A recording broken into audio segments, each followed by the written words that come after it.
Hello, it's me कमल।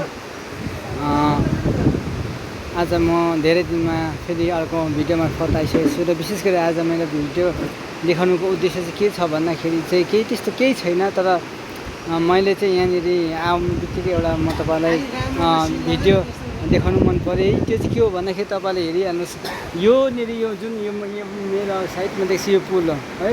यो कति वर्ष अगाडि बनिएको होला त्यो त मलाई थाहा छैन, म सानो हुँदा पनि यो थियो भनेपछि यतापट्टि चाहिँ यो यहाँ पनि छ है। यो पनि अब यो त जुन मैले अहिले देखाएको भन्दा पनि अगाडिको पुल हो र अहिले फिलहाल चाहिँ नयाँ चाहिँ यहाँ बनाएको छ भनेपछि यो तिनवटा पुल छ। तिनवटा पुलमा यहाँ म जुन यहाँ जहाँ छु यो चाहिँ यो म सानो हुँदाखेरि चाहिँ यो पुलमा पनि हामीले चढेर यहाँदेखि हामी यात्रा गर्नु पर्थ्यो भनेपछि त्योभन्दा पहिला चाहिँ त्यहाँबाट थियो र अब अहिले चाहिँ यहाँनिर छ भन्दै आजलाई मेरो भिडियो यतिमै राख्न चाहन्छु। यस्तो भिडियोहरू लिएर म आउने नै छु, हेर्दै गर्नुहोला भन्दै आजलाई भिडियो राख्न चाहन्छु।